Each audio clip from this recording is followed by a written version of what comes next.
Muy buenos días a todos. Hoy es diciembre 4 del 2023. En este momento es mediodía aquí en Colombia. Y bueno, hoy quiero hacer con ustedes más que una, una disertación o pequeña homilía sobre la palabra de hoy. Por sugerencia de alguna persona, pues voy a hacer una catequesis que de alguna manera les sirva a ustedes para su vida espiritual. Y hoy va a tratar sobre el sacramento de la reconciliación, o lo que popularmente decimos confesión.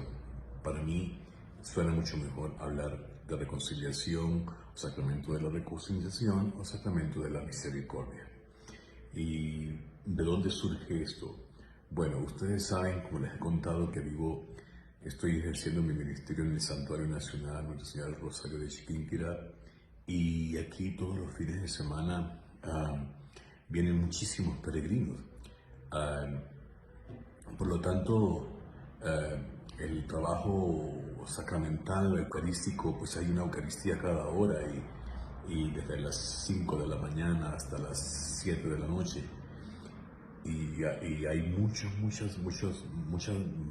peregrinos que quieren confesarse, porque una peregrinación tiene ese sentido: confesión, comunión, orar por el Papa y participar en la Eucaristía, pues es decir, se ganan las indulgencias plenarias con estas prácticas, estos actos sacramentales. Entonces muchos peregrinos se acercan a confesar, y ayer pues no fue la excepción. Comencé a confesar, es decir, nos toca confesar a cada padre 2 horas en la mañana y 2 horas en la tarde seguida, y somos 15 frailes sacerdotes. Entonces, por eso quise hablar hoy de este tema. Bueno, para comenzar, yo quiero decir que celebrar el sacramento de la reconciliación es un ejercicio bien complicado y bien duro. De hecho, hay sacerdotes en la iglesia, hay santos en la iglesia que se santificaron porque se dedicaron a la confesión de los pecados de las personas. Además tiene una carga emocional y psíquica muy fuerte para los penitentes o para las personas que se suelen acercar a la confesión. Bueno, yo diría que es por el tema de que hemos enmarcado el sacramento dentro de prácticas y contextos a veces un poco lúgubres, diría yo. Se practica la confesión en oficinas oscuras, en los rincones de la iglesia, en la oscuridad, ¿no? Es decir, y como debería de ser, sin ningún tipo de incidencia o referencia a la asamblea litúrgica. Miren, los sacramentos de la palabra sacramento no es la palabra que significa presencia del Señor, o presencia de Jesús, o presencia de Cristo. Es decir, un sacramento es un encuentro con Cristo. Y cuando uno se acerca a eso, a ese sacramento, la mediación, ¿no?, entre el fiel que se confiesa o la comunidad que asiste a la Eucaristía, la mediación entre esa comunidad o esa personita con Cristo tiene lugar a través de un ministro que representa a Cristo. Entonces, ese encuentro debe ser de profunda calidad, ¿no? Pues y de profundo recogimiento, de profunda fe, pues para que el ministerio adquiera o reciba la gracia necesaria, ¿no? Por eso yo soy enemigo, y algunos de ustedes se han dado cuenta que cuando algún fiel se me acerca a pedirme confesión y me dicen: rapidito, padre, que quiero comulgar, pues yo me molesta muchísimo porque me parece un irrespeto, ¿no? Un irrespeto. Para la confesión tenemos que estar preparados y acercarnos como nos acercamos a la Eucaristía, con todo el amor, con toda la fe y con un respeto profundo por la presencia del Señor. Yo creo que mayormente las circunstancias del encuentro penitencial no favorecen en absoluto la calidad de un encuentro. Es decir, este apuro, querer hacerlo rápido, de pie, rapidito, porque voy a comulgar, o porque tiene un peso, la persona siente un peso en su conciencia o sus espaldas, pues eso desvirtúa y no favorece la calidad de lo que se va a celebrar, ¿no? O del encuentro. Mire, ni el lugar, ni la ocasión, ni la postura, ni mucho menos la cola de la espera, cuando la gente se para en un confesionario, ni ese mismo confesionario que parece una caja, pues permiten que el encuentro sea relajado y que el encuentro sea expresivo, ni que el encuentro en la confesión con Cristo a través del sacerdote mediador no permite que ese encuentro sea agradable, porque ya esas cosas ya como que nos hace sentir presionados, agobiados, y bueno, y estamos hablando del mal. Así que los sacramentos, según el concilio, y todos los sacramentos según el concilio Vaticano II y según la Iglesia, deben estar enmarcados por una liturgia especial, una liturgia cálida, una liturgia cercana, es decir, de la palabra, que impida que estos se conviertan en ritos mágicos y cosas para descargar nuestra conciencia, o algo esotérico, o algo con una carga ya más de magia que de encuentro con el Señor. Solo este sacramento, todos los sacramentos se han intentado cumplir lo que dice el concilio, ¿no? Enmarcarlo en el sentido de la palabra, de la comunidad, de la meditación y la oración, pero este sacramento ha sido muy complicado porque se ha quedado con una liturgia de la palabra muy reducida y a la mínima expresión, y en muchos casos es que ni siquiera existe. Entonces, todo sacramento debe incluir una referencia expresa al Espíritu Santo, ¿no? Cuya presencia se debe de invocar, ¿no? Para causar la gracia sacramental. Entonces, esta epíclesis, que significa, la palabra epíclesis es una palabra griega, significa invocación. Esta epíclesis o invocación se realiza mediante el gesto de imposición de las manos del sacerdote, tanto en las especies eucarísticas del pan y el vino en la Eucaristía, como en la persona, el sacramento de la confesión, en la persona que se acerca arrepentida, ¿no? Y esta epíclesis, esta imposición de manos que establece ese contacto corporal, expresa y media y existe dentro de la Iglesia. Es como nosotros somos el cuerpo de Cristo, y entonces Cristo se hace presente, ¿no? Allí invocándolo con el Espíritu Santo. Entonces, en el modo como se practica este sacramento, la imposición de manos queda impedida por el mueble, por el confesionario o por la carrera. Cuando uno lo hace en una sacristía de pie ahí, apuradito, pasando gente por allí para acá, pues se pierde el sentido. Entonces, y lo normal es que mientras que el sacerdote reza su oración intercesora, el penitente, por su parte, pues esté rezando, esté orando, otra cosa distinta y personal. Cuando el sacerdote reza sobre el penitente, la oración que tiene que rezar, la oración de absolución, pues el sacerdote lo que está haciendo es una maravillosa y hermosa oración donde hace referencia a todo un gran misterio pascual. Eso se llama anamnesis, es decir, es una evocación, es un recuerdo, es un acto de memoria, ¿no? Y en este caso, pues lo que hacemos es evocar y recordar la muerte y resurrección del Señor. Y si entonces lo hacemos de esa manera, encerrados o parados por allí improvisadamente, a la carrera, para comulgar o para descargar mi cargo de conciencia, pues pierde todo el sentido. Y entonces la oración, la anamnesis o la oración, la solución, la oración de absolución, no puede ser escuchada y mucho menos ser saboreada por el penitente. Entonces, nosotros nos vamos a la confesión para que se nos perdonen los pecados, como cree la mayoría de la gente. No.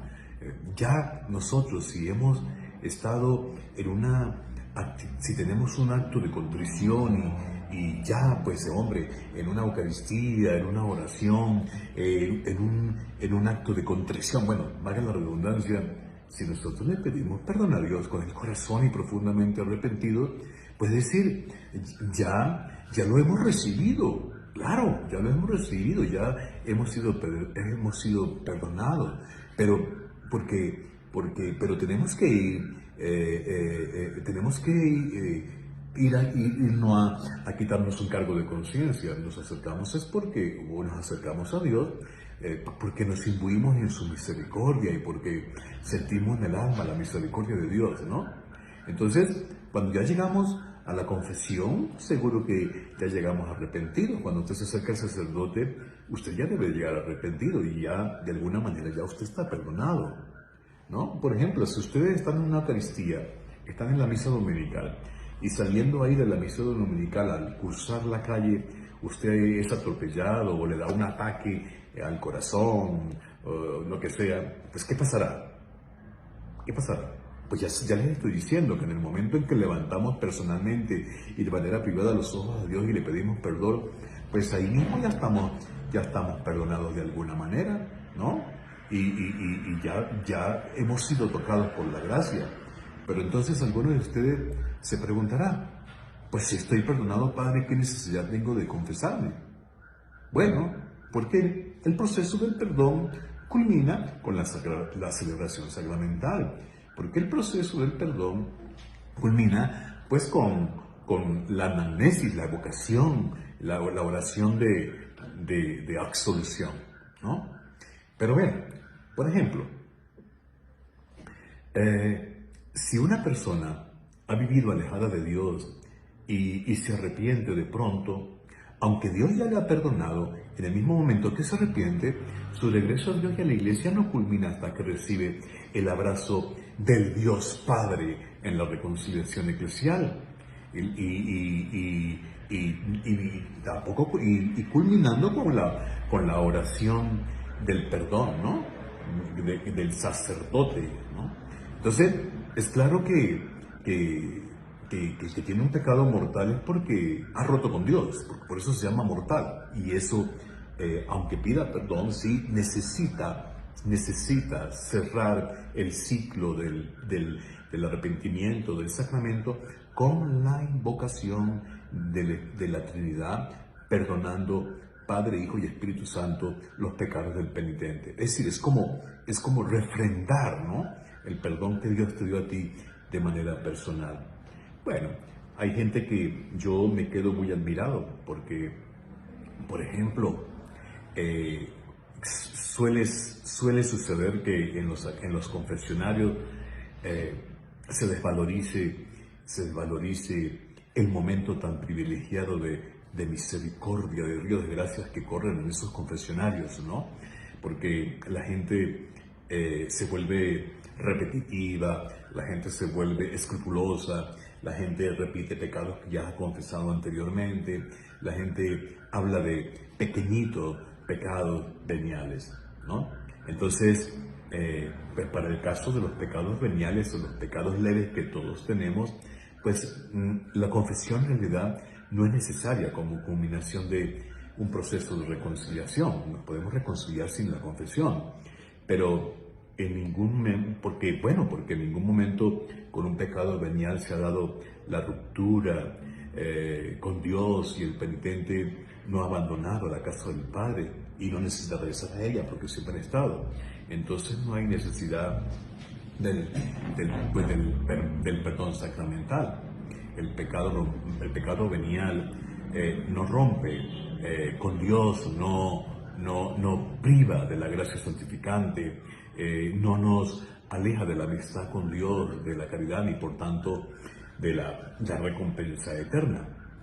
En realidad, la Iglesia simplemente sugiere, bueno, que si quieres confesarte de los pecados veniales, pues que los confiese. Es lo que enseña la Iglesia, porque hay muchos medios de ser perdonados, aunque no sean graves. Por ejemplo, tener un acto de arrepentimiento perfecto, ¿no? Hacer un acto de amor hacia Dios, hacia el prójimo, rezar el rosario, yo confieso, hacer un acto de contrición. Es decir, hay muchas maneras de borrar esos pecados veniales. Pero también están los pecados capitales que son, algunos dicen que son 8, 12, pero la iglesia nos habla de 7. Son pecados que están arraigados inherentes al ser humano, es decir, como en la psiquis del ser humano. Es decir, son pecados que quedaron arraigados allí por el pecado original, ¿no? Por ejemplo, son la avaricia, la lujuria, la soberbia, la gula, la ira, la envidia, la pereza. Son 7 pasiones del alma, ¿no? Que de alguna manera se llaman capitales no porque sean los más importantes, sino porque son como capital de cabeza, capite, pueden ser el origen de un pecado mortal grave. O sea, todos llevamos en el corazón, en el alma, yo no sé, es la tendencia a la lujuria, la soberbia, la avaricia, la gula, pero cuando uno, aunque la llevemos, cuando uno la sobrepasa solamente el pensamiento y lo hace realidad o lleva una acción como consecuencia de ese pecado capital, como por ejemplo la ira lleva a la muerte, o la gula lleva a la enfermedad o al egoísmo de compartir los bienes, la envidia lleva al robo, bueno, la lujuria lleva a cosas de aspecto sexual, pues entonces ya se convierten en pecados mortales. Y es importante la imposición de manos, ¿no? Lo que les he comentado, la epíclesis, invocar el Espíritu Santo y la solución. Y eso tiene que ser individual, ¿no? Eso tiene que ser individual. La gente siempre, las personas siempre necesitan de cierta atención personal, ¿no? Actos penitenciales que hacen a veces en las iglesias, en comunidades, donde el sacerdote dice, pueden comulgar, ¿no? Hacemos una especie de absolución general, pero eso es condicionado, ¿no? Condicionado que tiene que confesarse en la primera oportunidad. Entonces, hay personas, esto es muy delicado, ¿verdad? Y esto es lo que más me llama la atención.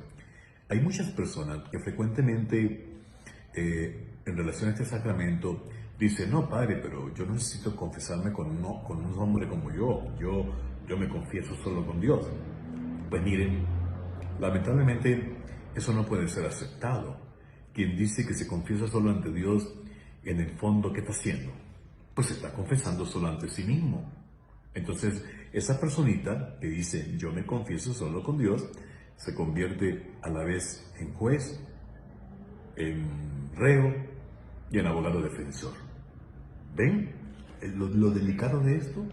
O sea, esa persona vive del autoperdón, se justifica a sí mismo, adapta la gracia a su personalidad, a sus defectos. Y aquí no aparece ningún perdón otorgado y recibido, ¿no? Es un perdón autodado y ya, él mismo tiene compasión de sí mismo, ¿no? Es un autoengaño. Y mucha gente le cuesta mucho entender eso. El pecado no es plenamente reconocido, ¿no? Hasta que es pronunciado con claridad. Y no solamente con claridad, en voz alta, ante un sacerdote, ante un ministro de Dios. ¿Ah? Entonces, y el pecado que se confiesa debe ser manifestado en voz alta y clara en lo que realmente es. Por ejemplo, no se acepta que tú vayas a un confesor y digas, Padre, yo me confieso de pecados de acción, omisión y acción. No. Esos son subterfugios para ocultar el pecado porque les da vergüenza y eso ya es un acto de soberbia, creo yo. Los pecados deben decirse tal como se cometieron y cómo se llaman, ¿no? No podemos usar máscaras para el pecado, para ocultar y no sentirnos tan avergonzados. Entonces ahí usamos eufemismos. No se puede. Hay que ser bien sincero. para negarse a disfrazar el pecado con palabras para que el sacerdote no entienda, pero que Dios sí puede entender. No, hay que confesar los pecados con las palabras verdaderas que le corresponden. Y solo cuando me oigo a decir a mí mismo esos pecados, bueno, yo soy capaz de asumirlos como con más tranquilidad, ¿no? Entonces, yo creo que la persona que se queda solo con el mal o de manera personal que hay en él, pues se queda completamente solo. Pero en la confesión el sacerdote toma el lugar de Cristo y ante él no se necesita fingir, ni ocultar, ni adaptar, ni nada por el estilo. El pecado es una obra del demonio, es una obra de Satanás. Y el pecado siempre, o el demonio siempre, anhela estar a solas con el hombre. El pecado, que es consecuencia de la acción del demonio, desea estar a solas contigo. Por tanto, te sustrae o evita que tú te encuentres con la comunidad y evita que tú te acerques a la iglesia, que es la comunidad. Y cuanto más solo está en el hombre, el pecado o el mal, más devastador y fuerte y arrasante es su poder. Entonces, el pecado o el demonio quiere mantenerse en el anonimato, rehúye la luz y en la oscuridad de lo que se pronuncia envenena todo el ser del hombre. Cuidado con eso. Pero en la confesión es lo contrario. La luz irrumpe en las tinieblas y en la oscuridad del corazón. Y el pecado debe ser sacado a la luz. Debe ser denunciado, debe ser iluminado con la gracia del Señor. Lo no pronunciado se pronunciará y se debe confesar abiertamente. Y al entregar mi pecado o mi mal al sacerdote, pues ya no podemos valernos de la autojustificación. Qué terrible es, ¿no? Me pasó este fin de semana, por eso esta catequesis, que una personita fue a confesarse y pertenecía a un grupo de la iglesia. Y me decía, padre, yo pequé esto y esto, pero es porque esto, porque aquello, porque aquella persona. Y yo, mire, hermano, ya comenzaste mal, porque comenzaste con un acto de soberbia y falta de humildad. Tú no puedes venir aquí a confesar pecados justificándolos de otra persona que te lo obligó a hacer o te impulsó a hacerlo. No, el pecado es pecado. Tú no tienes que nombrar a los demás, tienes que tener un acto de humildad y decir yo y yo. Entonces por eso el pecado pronunciado pierde entonces todo su poder. Cuando tú lo dices al sacerdote, cuando tú lo expresas verbalmente al sacerdote y con el nombre que es, él pierde mucho poder. El demonio pierde mucho poder. Sí, porque manifiestas tu pecado y Dios no lo va a juzgar como tú lo juzgas tú mismo. Dios lo juzga con amor y misericordia. Y eso no daña a la comunidad, porque el pecado oculto nos separa de la comunidad. Es decir, por eso se llama mortal, porque nos separa de Dios y de la comunidad. Y al confesarlo, usted en voz alta, usted está integrado y regresa de nuevo a la comunidad. Cuando decimos que nos confesamos solo con Dios, de manera personal e íntima, quizá no confesamos solo ante nosotros mismos, eso es así, ¿no? Nos estamos confesando con nosotros y nos perdonamos a nosotros mismos, por Dios, que es eso. Y entonces nuestra vida espiritual vive del autoperdón, pero nunca del perdón otorgado por Jesús. Nos ponemos nosotros mismos en lugar de Jesús para juzgarnos nosotros mismos arbitrariamente y muy subjetivamente. Y en cambio, cuando lo hacemos con un sacerdote, pues el sacerdote viene a romper este círculo de autoengaño y la promesa del perdón es más segura cuando el hermano me la concede en nombre de Dios. ¿Quién rehusará una ayuda de Dios cuando Dios nos la está ofreciendo con inmensa compasión? Este es un tema que es muy profundo y es un tema que necesitamos tiempo Cuando estudiamos teología, se llama teología de los sacramentos, y en un tratado que es la confesión, y pasamos muchos meses estudiando. Yo quiero que ustedes revaloren el sacramento de la reconciliación.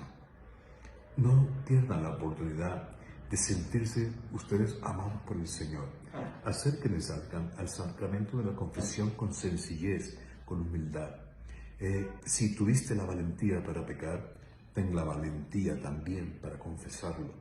Si tuviste la valentía, el arrojo para cometer una falta grave de cualquier tipo, pues ten la valentía y la seguridad de que el Señor te está escuchando, y nunca desvalorices el ministerio sacerdotal. Dios llamó a los sacerdotes a través de la imposición de las manos para que ustedes pudieran liberarse del mal que hay en sus corazones. Ya dijo el Señor, lo que ellos hagan, refiriéndose a los apóstoles, lo que ellos aten en este mundo quedará atado, y que lo que desaten aquí en este mundo quedará desatado en el cielo. Y los sacerdotes son los representantes de Dios. No nos merecemos, porque también somos pecadores y también nos confesamos, pero no interesa, somos el puente. Como hablé algún día, y algún día les contaré esta historia, como hablé algún día con un amigo, somos los sacerdotes el pitillo que comunica a Dios con la humanidad. Y no importa de qué esté hecho el pitillo, si el pitillo, la pajilla, está hecha de cartón, de papel, de metal, y así esté lleno de porquería, de residuos, de mugre, sigue siendo el canal entre la comunidad y Dios, entre las personas y Dios. Así que la confesión es amor, es misericordia, y es la cosa más maravillosa que puede haber en el mundo. Lo dividí en 3 partes porque era largo y me quedaron muchísimas cosas por decir. Que Dios nos bendiga a todos en este día lunes, en nombre del Padre, del Hijo y del Espíritu Santo, y alabado sea Dios por toda la eternidad.